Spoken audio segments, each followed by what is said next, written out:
All women are different, but they are all women. This video is androcentric from a men's point of view and is presented as opinion, commentary, and debate. Expressing opinions is not violence. These are ideas to challenge, question, and argue in public, because classical liberalism relies on the First Amendment for its dialectic. If you are a feminist, then consider this. If patriarchy truly existed as claimed, feminism could not. And if all men are trash and women are equal to men, then what are we to conclude? Women will die for their children. Men will die for their wives and children, and God chose to die for all mankind. Authority rolls up with responsibility. If this framing of facts offends you, click off to a cute cat video. Proceeding further will expose you to gamma bias and criticism directed at ideas, claims, institutions, not at any individual's virtue or dignity. Our method follows the 7 liberal arts, the trivium, grammar, logic, rhetoric, and the quadrivium, arithmetic, geometry, music, and astronomy, and the transcendentals, the good, true, and beautiful. If this framework is not for you, feel free to exit now. It's no disgrace. Women are wonderful. God bless America. Men are great. Feminismus delendis est. Decentering Decency. Woke Gnostic Satanic Feminist Cult of Critical Marxist Theories. Written by Conrad Riker. Available now. Links in description. The Hank Repair Industrial Complex. How we wound men to sell them the bandage. We are promoting you not because you are qualified, but because your identity has been historically suspended, and we need to fix the feeling of your career trajectory to maintain social equilibrium. So, the debunking is about merit versus identity. You open the university's Equity, Diversity, and Inclusion Glossary and find it, Intersectional Hank Repair. It sounds almost tender, like a workshop where wounded masculinities are gently rewoven into the social fabric. The definition is a thicket of decolonial care language, epistemic justice, and lived experience validation.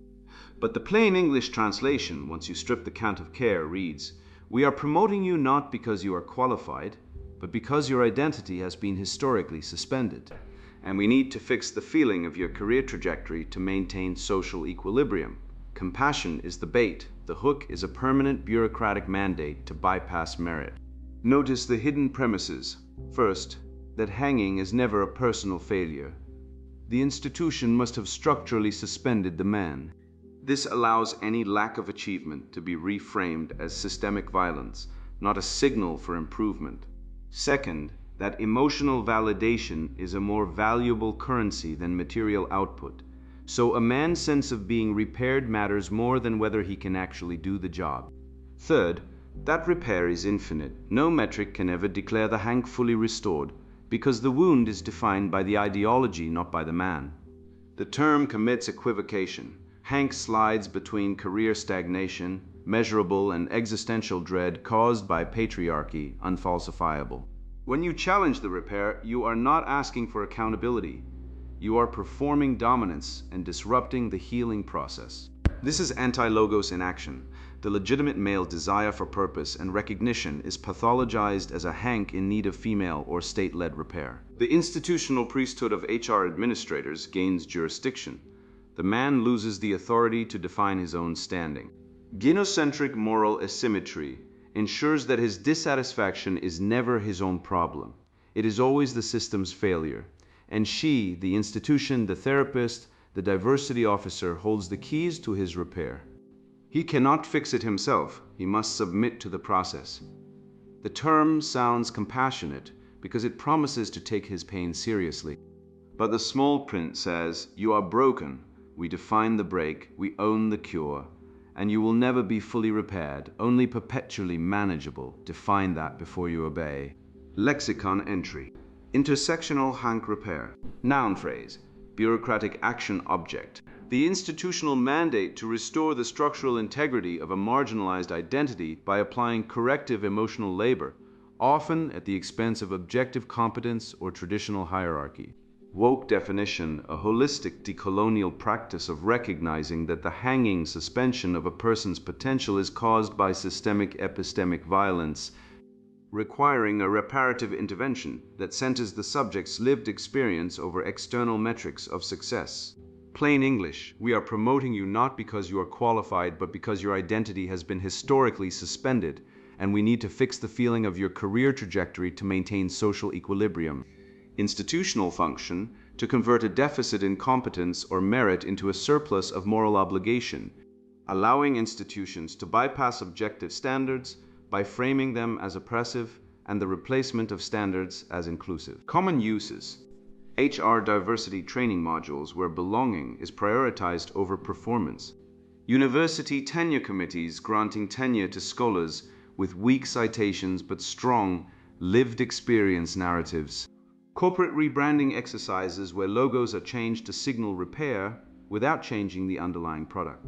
Media coverage of male suicide rates, framed not as a crisis of purpose, but as a failure of hank repair by society. Questions that puncture it. If the hank is repaired, who is the repairer? Is the repairer also hankless? What is the cost of the repair? Is it paid by the hank or by the institution? If the hank is a social construct, why is the repair so expensive? Does the repair restore the hank to its original state, or does it create a new, more manageable hank? Who decides when the hank is fully repaired?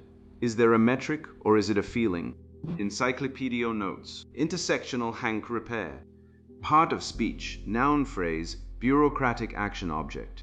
Pronunciation, if einter second ha. Definition, woke. A holistic, decolonial practice of recognizing that the hanging suspension of a person's potential is caused by systemic epistemic violence, requiring a reparative intervention that centers the subject's lived experience over external metrics of success. Plain English translation. We are promoting you not because you are qualified, but because your identity has been historically suspended, and we need to fix the feeling of your career trajectory to maintain social equilibrium. Etymology. A portmanteau of hank, a colloquial masculine abbreviation, the default male name, the placeholder person who built the bridge and died in the war, and hankering, a desperate, unrefined desire. The term implies that the traditional male subject is hanging by a thread of legitimacy, requiring repair through the application of intersectional care. It also plays on the verb to hank, to wind yarn, suggesting the winding up of male agency into a neat, manageable bundle of diversity metrics. The word repair comes from the Latin reparare, to make ready again. But ready for what? Not for agency, for management, institutional function. To convert a deficit in competence or merit into a surplus of moral obligation, allowing institutions to bypass objective standards by framing them as oppressive and the replacement of standards as inclusive. The hank is never fully repaired. The repair is the product. The wound is the business model. Hidden premises. That hanging is a structural failure of the institution, not a personal failure of the individual. That emotional validation is a more valuable currency than material output. That the default state of masculinity is one of precarious suspension requiring constant external repair. That repair is an infinite process, ensuring perpetual institutional relevance for the repairers.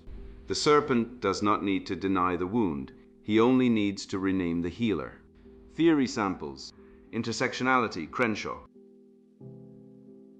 Gender performativity, Butler. Epistemic injustice, Fricker. The personal is political, Hanisch. The crypt futurism of care, Kaffer. Each theory contributes one screw to the apparatus. None can answer what the apparatus is for.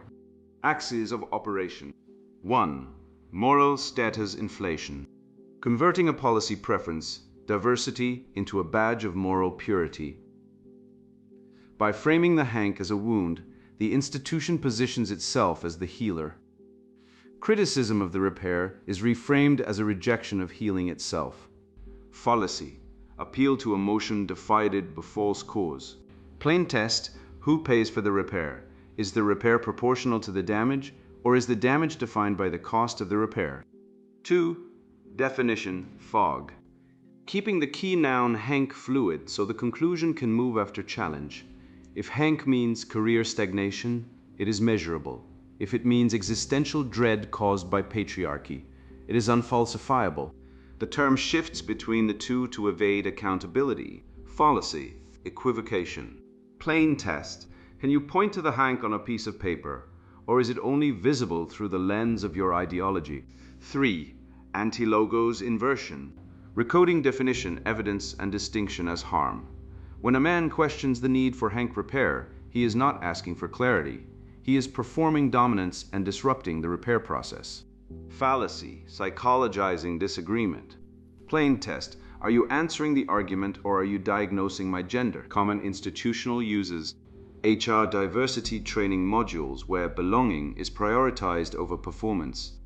University tenure committees granting tenure to scholars with weak citations but strong lived experience narratives. Corporate rebranding exercises where logos are changed to signal repair without changing the underlying product. Media coverage of male suicide rates framed not as a crisis of purpose, but as a failure of hank repair by society. Family court custody reports describing fatherlessness as a repair opportunity rather than a catastrophe. Fallacies. Equivocation, using hank to mean both measurable career stagnation and unfalsifiable existential suspension.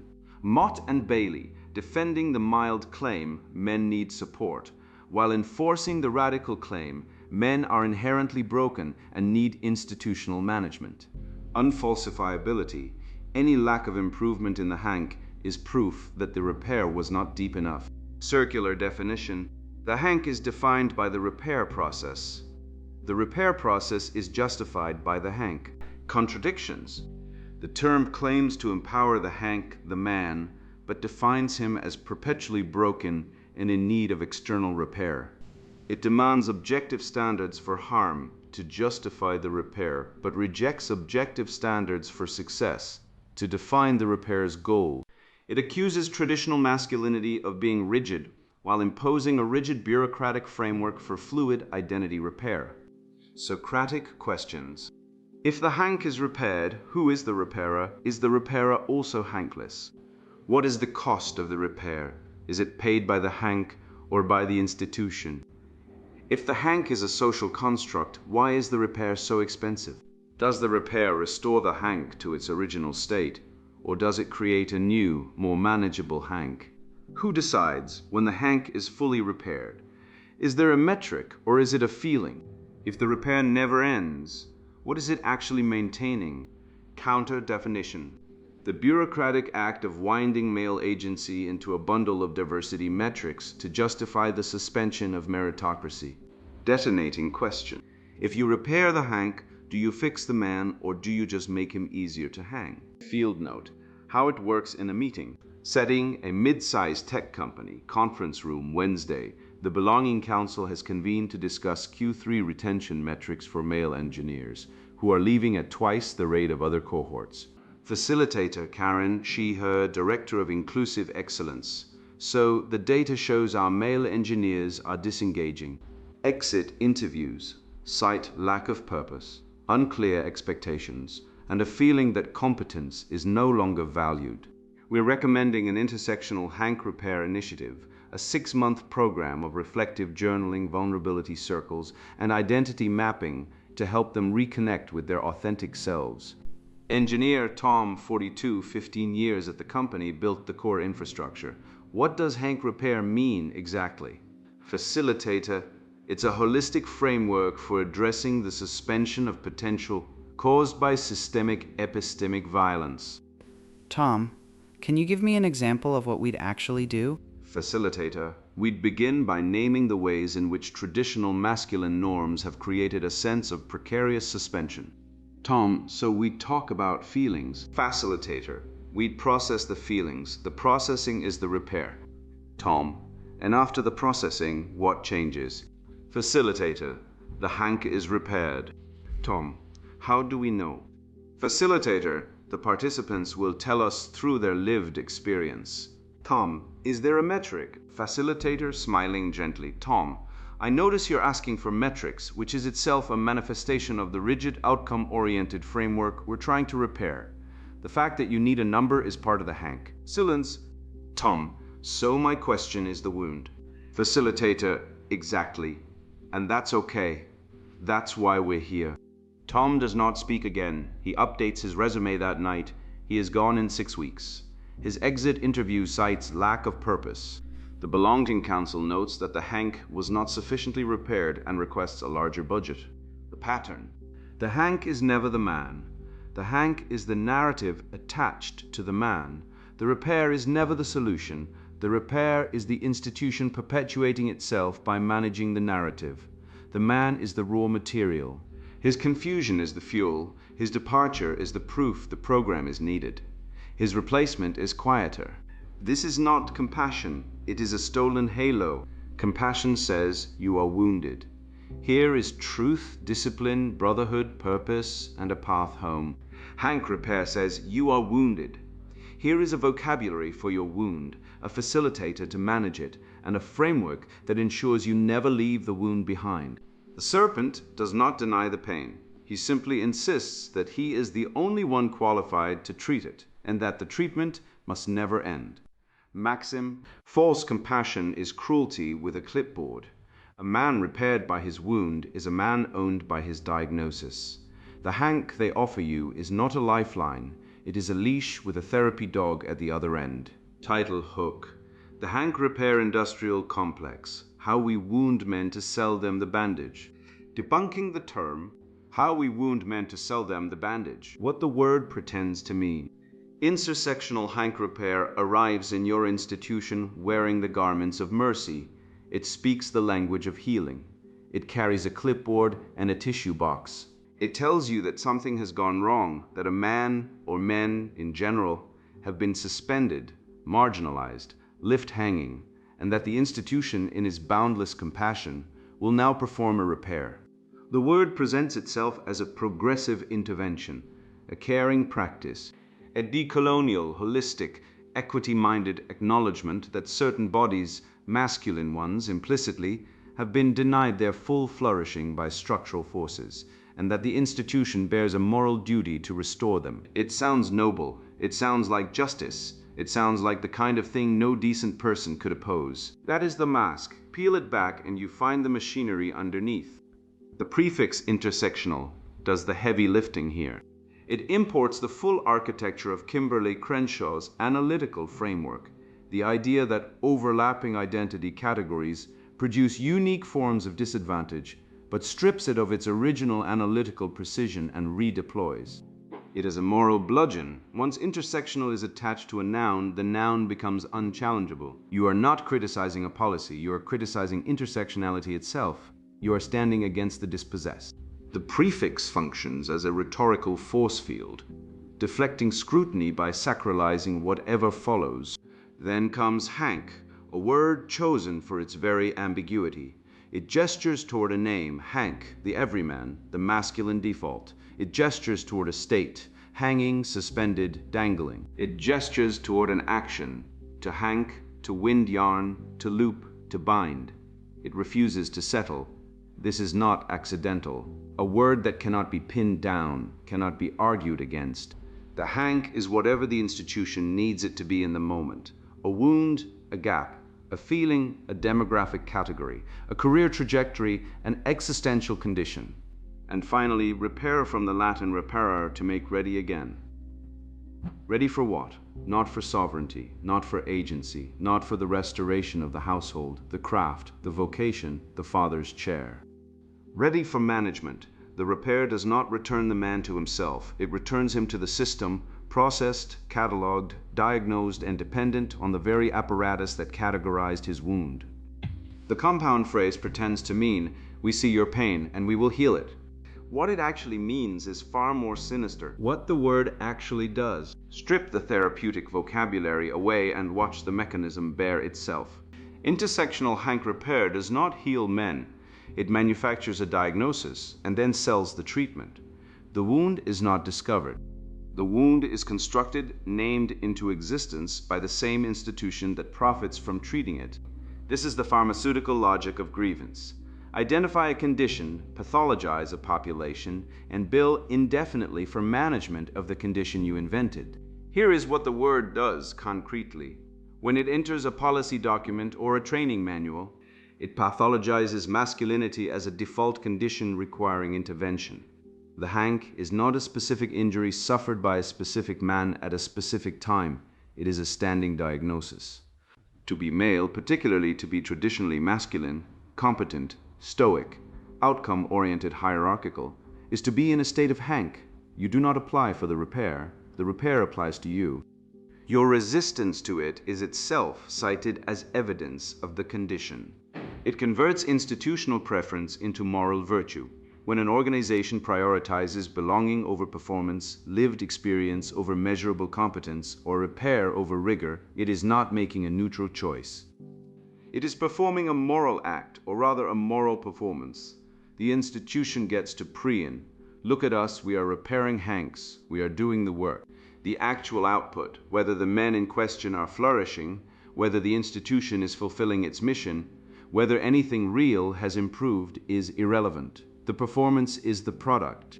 It recodes legitimate questions as symptoms. This is the most insidious function. When a man asks, what is the metric for success? He is told that his need for metrics is itself. The hank that his demand for objective standards is a manifestation of the rigid, outcome-oriented, patriarchal framework the repair is designed to dissolve. His question becomes his diagnosis. His skepticism becomes his pathology. The word builds a closed loop. If you accept the repair, you validate the framework. If you reject the repair, you prove you need it. This is not medicine. This is a Kafka trap with a wellness aesthetic. The institution does not fix the man. The institution processes the man, absorbs his confusion, his isolation, his genuine wounds, and feeds them into a bureaucratic machine that produces reports, training modules, budget requests, and job titles. The man leaves. The machine remains. The machine needs the man to come back broken. Without broken men, the machine has no purpose. The premises hidden inside it. Every ideological term smuggles premises through custom and repetition. Intersectional hank repair conceals at least 4, each of which collapses under examination. Premise 1, that hanging is structural, not personal. The term assumes that the suspension of a person's potential career stagnation, emotional isolation, loss of purpose is caused by systemic epistemic violence, not by personal choices, failures, vices, or misfortunes. The individual disappears. The system is the sole agent. If a man is struggling, it is because the institution has failed him, and the institution must now atone. This premise is unfalsifiable in practice. No amount of personal accountability can dislodge it. A man who drinks himself out of a job is not a man who made poor choices. He is a man who was insufficiently repaired. The premise eats agency and excretes bureaucracy. Test, can you name a single case where a man's poor outcomes are his own fault? If not, you have abolished moral agency and with it, the possibility of virtue. Premise 2, that emotional validation outranks material output. The term presupposes that the most valuable thing an institution can offer a man is emotional validation, the feeling of being seen, heard, centered, and affirmed. Competence, productivity, mastery, and craftsmanship are demoted. The apprentice ladder, the standard of excellence, the judgment of the master, all are reframed as exclusionary because they produce feelings of inadequacy in those who do not meet them. This premise inverts the entire Western tradition of formation. Aristotle did not say that the purpose of the polis was to validate your feelings. He said the purpose was eudaimonia, flourishing through virtue, which requires disciplined practice, correction, and the painful conquest of incompetence. The cathedral builders did not hold processing circles about their hank. They laid stone to a standard, and the standard was the teacher. Test. Would you rather have a surgeon who was validated or a surgeon who was trained? The answer reveals the premise's absurdity. Premise 3, that masculinity is a default state of precarious suspicion. The term treats the traditional male subject, competent, hierarchical, protective, stoic, achievement-oriented, as inherently unstable, a condition of hanging by a thread. Masculinity, in this framing, is not a strength to be honored and disciplined. It is a wound to be managed. The repair never ends because the condition never resolves. The hank is permanent, the repair is permanent. The institution's relevance is permanent. Test, is there a state of masculinity that does not require repair? If not, the term is not describing a problem. It is describing a nature and declaring that nature defective. Premise 4, that repair is an infinite process. The term assumes that the work of repair can never be completed. There is no finish line, no metric of success, no point at which the institution declares the hank fixed and disbands the repair apparatus. This is not a bug. It is the business model. Infinite repair means infinite budgets, infinite staff, infinite jurisdiction. Test: what would success look like? What measurable outcome would cause the repair program to shut itself down? If the answer is nothing, you are not looking at a remedy. You're looking at a parasite. The fallacies that keep it alive. Equivocation. The word hank shifts meaning depending on what is being defended. In its mild form, the mote, it means men need support, true, unobjectionable, human. In its radical form, the Bailey, it means men are inherently broken. Masculinity is pathology, and the institution must permanently manage male identity through therapeutic bureaucracy. When challenged, the defender retreats to the moat. We just want to help men.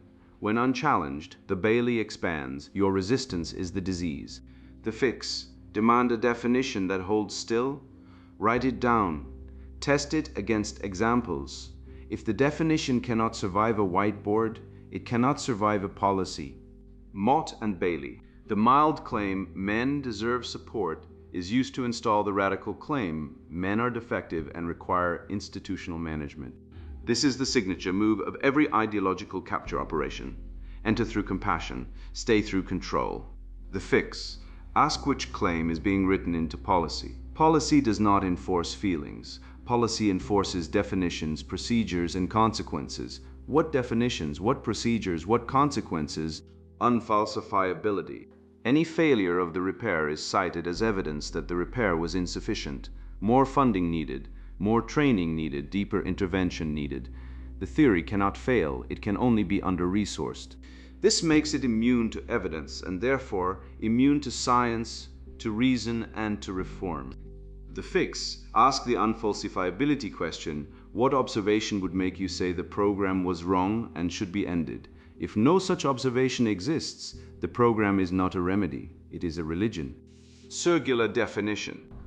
The hank is defined by the repair process. The repair process is justified by the hank. Neither term has independent content. Remove one and the other dangles.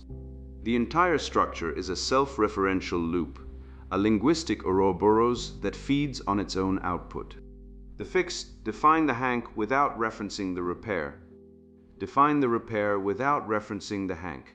If you cannot, you have proven the structure is circular, and circular reasoning proves nothing except the ingenuity of its architects.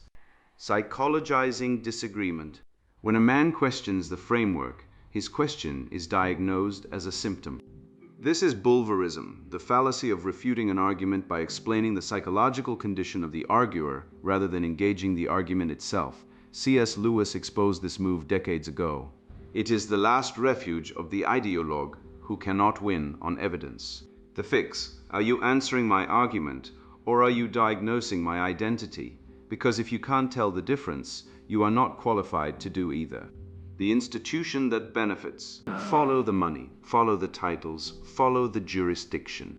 Intersectional hank repair creates a permanent class of institutional actors whose salaries, status, and sense of purpose depend on the perpetual existence of the wound they claim to treat. These are the diversity officers, the belonging coordinators, the inclusion facilitators, the equity consultants, the restorative justice practitioners, the workplace wellness coaches, the vast, expanding priesthood of the therapeutic state. Their incentive structure is transparent once you look. They are paid to identify hanks, diagnose hanks, and manage hanks. They are not paid to eliminate hanks. Elimination would mean obsolescence. Management means permanence. The priest who cures the disease goes out of business. The priest who manages the disease builds a cathedral. The institution benefits in a darker way. By adopting the language of hank repair, the corporation, the university, the government agency purchases a moral indulgence. It signals virtue. It deflects criticism. Any accusation of incompetence, corruption, or mission failure can be answered by pointing to the repair program. Look at our commitment to belonging. Look at our hank initiatives. The program functions as a reputational shield, absorbing scrutiny and converting it into praise. Meanwhile, the actual mission of the institution, education, production, justice, service decays. Standards drop, competence erodes. The competent leave, the compliant remain. The institution becomes a shell, hollowed from within, its original purpose replaced by the purpose of self-perpetuation through grievance management. The family court judge who orders co-parenting therapy as a condition of custody benefits, ongoing jurisdiction, ongoing fees, ongoing relevance. The therapist who diagnoses the father's protective instinct as control issues benefits, a client for life. The HR director who mandates belonging training benefits, an expanded department, an expanded budget, an expanded empire. The university that creates a masculinity studies program to interrogate toxic masculinity benefits, a new department, new hires, new publications, new prestige, none of which requires a single measurable improvement in any man's actual life. The serpent does not deny the pain. He simply insists that he is the only one qualified to treat it, and that the treatment must never end. The plain English translation, let us strip the mask. Intersectional Hank repair means, we are not promoting you because you are competent. We are not hiring you because you are skilled. We are not retaining you because you produce value. We are managing you because your identity has been categorized as wounded, and your wound gives us power. Your feeling of stagnation is not a problem we intend to solve. It is a resource we intend to harvest. The more you struggle, the more we are needed. The more we are needed, the more we grow. Your healing is not our goal. Your permanent dependence is our business model. Or more compactly, you are not a man to us. You are a billing code. The Socratic cross-examination. The question is the sword. Let it do its work. On the definition, what is a hank? Can you point to one? Can you measure one? If you cannot measure it, how do you know it exists? If you know it exists without measurement, what is your epistemology, evidence, or revelation? If revelation, why should public policy be governed by private revelation? Is the hank a feeling, a condition, or a structural fact? If it is all three, does it mean the same thing in each case? If not, which meaning is in the policy document? Can a policy enforce a feeling? Should it? On the repair, what constitutes a successful repair? Is there a metric? If there is no metric, how do you know the repair worked? If the participants feel better, is that the metric? If feeling better is the metric, is a heroin injection a repair? If not, why not? It produces the same outcome. What distinguishes therapeutic repair from chemical euphoria? Is the distinction truth? Does truth matter in this framework? If truth matters, whose truth? Measured how, by whom? If the answer is lived experience, is there any lived experience that could falsify the framework? On the institution, who pays for the repair? Who profits from the repair? Are they the same person? If not, does the payer have a say in whether the repair is needed? If the payer disagrees, is he performing dominance? Is there any disagreement with the program that would not be diagnosed as pathology? If not, the program is immune to feedback. Is that science or cult? What is the annual budget for Hank Repair? What measurable outcomes has it produced? If the answer is outcomes are not the point, what is the point and who decided? On the man, after the repair, what is the man? Is he stronger, more competent, more virtuous, more free? Or is he more dependent, more managed, more labeled, more legible to the institution? Does the repair give him a craft, a household, a purpose, a community, a God? Or does it give him a vocabulary for his wound and a facilitator to manage it? Does the repair build a man, or does it build a client? What would the repair program do if all men suddenly flourished without it? Would it celebrate and disband? Or would it redefine flourishing as a new form of Hank? You know the answer. Say it. On the logic, if the Hank is a social construct, why is the repair so expensive? If the Hank is structural, why is the repair emotional? If the repair is emotional, why is it mandated institutionally? If it is mandated, is it voluntary? If it is not voluntary, is it therapy or coercion with a soft voice? If coercion, what consent model applies? If no consent model applies, what ethical framework are you operating in? If you cannot name the framework, are you practicing ethics or power? The counter definition. Intersectional hank repair, noun phrase, bureaucratic. The institutional practice of categorizing masculinity as a permanent wound, constructing a therapeutic apparatus to manage that wound indefinitely, and converting male confusion, isolation, and genuine suffering into bureaucratic currency, budgets, job titles, moral status, and expanding jurisdiction, while ensuring the wound is never actually healed. Because the wound is the business model. The repair does not restore the man, the repair manages the narrative about the man. It replaces formation with facilitation, virtue with validation, brotherhood with bureaucracy, and the logos of natural law with the pathos of institutional self-justification. It is the stolen halo of compassion nailed to the wall of an HR department, generating invoices. Maxim: false compassion is cruelty with a clipboard. A man repaired by his wound is a man owned by his diagnosis. The hank they offer you is not a lifeline. It is a leash with a therapy dog at the other end. If you repair the hank, do you fix the man, or do you just make him easier to hang? Field guide. Term: intersectional hank repair. Definition: the institutional mandate to restore the structural integrity of a marginalized identity by applying corrective emotional labor, often at the expense of objective competence or traditional hierarchy. Counter definition: the bureaucratic act of winding male agency into a bundle of diversity metrics to justify the suspension of meritocracy. Card 1, the hire. Q. A hiring committee cites intersectional hank repair to justify passing over a more qualified candidate.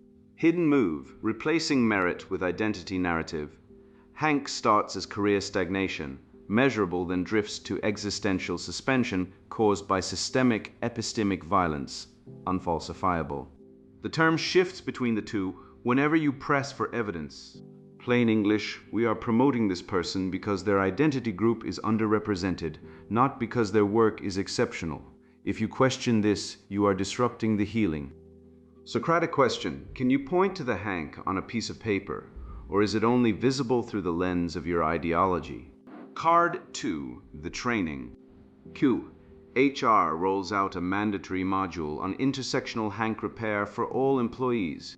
Hidden move: framing the institution as healer and the employee as patient. The hank is presented as a wound that only the bureaucracy can close. Criticism of the training is reframed as rejection of care, not disagreement with method. Plain English: we are lowering standards to make some people feel included, and if you object, you are causing harm. Socratic question: who pays for the repair? Is the repair proportional to the damage, or is the damage defined by the cost of the repair? Card 3, the rebrand. Q. Corporate leadership announces an intersectional hank repair initiative alongside a new logo and mission statement. Hidden move: converting a policy preference into a badge of moral purity. The company positions itself as righteous without changing its actual operations. The repair is purely symbolic, but its moral charge shields the company from scrutiny. Plain English: we are changing our image to look inclusive. The hierarchy stays exactly the same. Socratic question: who decides when the hank is fully repaired? Is there a metric, or is it a feeling? Card 4, the tenure file. Q. A tenure committee invokes intersectional hank repair to advance a scholar with weak citations but a strong lived experience narrative. Hidden move: redefining scholarly excellence as exclusion. Objective standards are labeled oppressive. The absence of rigor becomes evidence of the candidate's suffering, and suffering becomes the new qualification. Plain English: we are granting tenure because this person's identity is historically suspended, not because their research is outstanding. Socratic question: if the hank is a social construct, why is the repair so expensive? Card 5, the diagnosis. Q. A therapist or counselor tells a male client his depression is a result of unrepaired intersectional hank, i.e. the system failed to validate him. Hidden move: pathologizing male agency. Traditional masculinity is reframed as a state of precarious suspension. The man is told he is broken not by anything he did, but by structural forces only institutions can fix. This creates dependency. Plain English, your traditional masculinity is a wound. Accept feminist frameworks and we will help you heal. Socratic question, are you answering the argument or are you diagnosing his gender? Card 6, the shakedown. Q, an activist group demands funding for intersectional hank repair as a precondition for dialogue. Hidden move, moral status inflation. The demand is framed as a necessary healing intervention. Refusal is reframed as cruelty. The activists position themselves as healers. Dissenters are recast as inflictors of violence. Plain English, give us money and power or you are perpetuating harm. Socratic question, if the hank is repaired, who gains authority over the repair process and who loses it? Card 7, the headline. Q, a media outlet frames male suicide rates as a failure of intersectional hank repair by society. Hidden move, redefining a crisis of purpose, meaning, and responsibility as a failure of institutional emotional labor. The focus shifts from what men need to do, build, protect, sacrifice, lead, to what institutions failed to do, validate, accommodate, repair. Male agency is erased from both the problem and the solution. Plain English, men are dying because the system hasn't made them feel included enough. It has nothing to do with absent fathers, lost purpose, or the demolition of male role. Socratic question, does the repair restore the hank to its original state, or does it create a new, more manageable hank? Card 8, the law. Q, a policy document proposes intersectional hank repair in family court reform.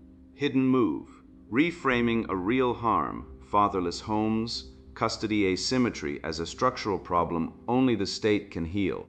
The repair does not restore fathers to children. It expands bureaucratic authority over the household. The state positions itself as the husband and father it just removed. Plain English, we will not give fathers back their children. We will give them emotional compensation programs and call it justice. Socratic question, if you repair the hank, do you fix the man, or do you just make him easier to hang? Master key. The move what it looks like the question that breaks it. Equivocation hank means career stagnation, then systemic trauma, then existential dread. Which definition are you using right now? Mott and Bailey, men need support. Milled slides into men are inherently broken and need female-led repair. Radical, can you state the strong version openly? Unfalsifiability, any lack of improvement proves the repair wasn't deep enough. What outcome would falsify your theory? Psychologizing dissent, questioning the repair is performing dominance. Are you answering the argument or diagnosing the speaker? Moral status inflation policy preference becomes badge of moral purity. Is this about results or about looking righteous? Anti-logos inversion definitions, evidence, and distinctions are recast as harm, since when does clarity cause injury? Maxims for the field.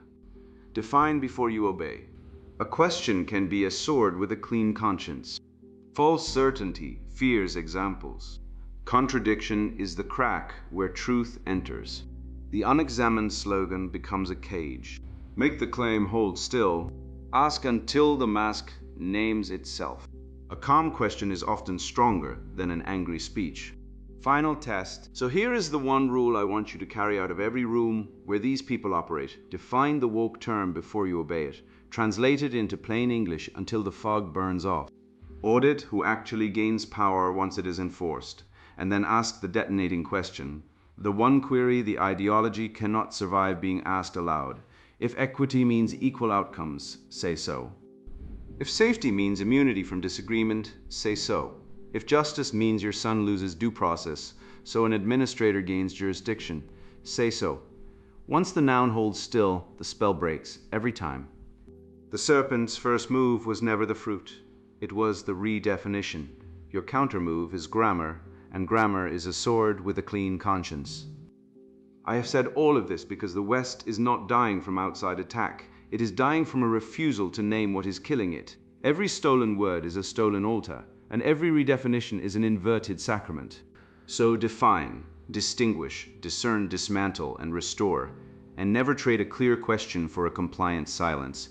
The ideologue fears the man who can make a claim hold still long enough to examine it. Be that man. Sponsored book, Decentering Decency, Woke Gnostic Satanic Feminist Cult of Critical Marxist Theories.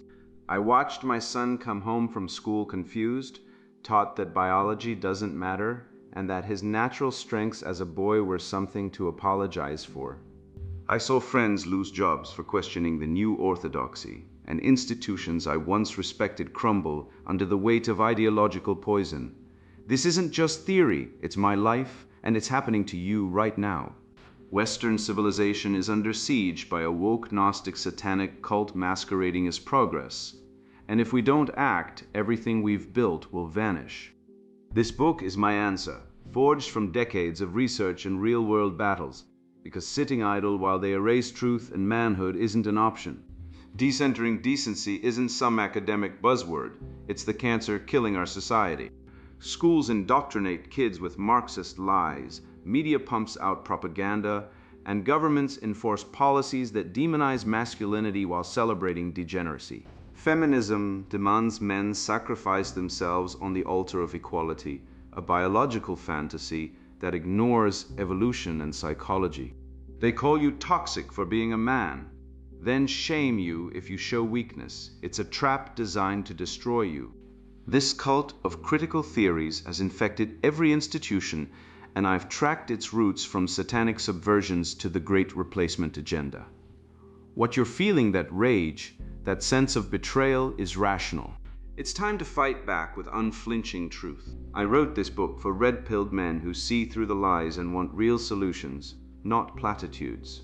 If you're a man tired of being vilified, who knows deep down that gender roles are rooted in biology and that patriarchy built the modern world, this is your manual. You'll get actionable insights, like how to spot indoctrination in education or counter the media's narrative, backed by data from evolutionary psychology and hard evidence.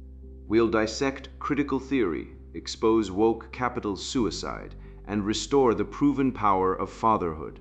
But if you're someone who still buys into feminism, Marxism, or any of this woke insanity, do us both a favor. Put this down now. Go knit, binge Netflix, or stare at a wall. Anything but waste your time here. This isn't for the faint-hearted or the brainwashed. Inside, you'll see how feminism's false prophets have twisted equality into a weapon, why the sexual marketplace realities favor strong men, and how to rebuild civilization with vigilance and alpha principles. From biology betrayed to the alpha renaissance, every page strips away the lies and gives you the tools to win. You'll learn counter-revolution tactics that work, because I've used them myself to reclaim my family and career. This isn't about hate, it's about survival and victory. Read this book to arm yourself with truth, reclaim your rational manhood, and crush the toxic cult destroying our world. Your civilization, your future, and your identity depend on it. Buy it, study it, and join the fight before it's too late. Decentering Decency, Woke Gnostic Satanic Feminist Cult of Critical Marxist Theories, written by Conrad Riker. Buy now, links in description.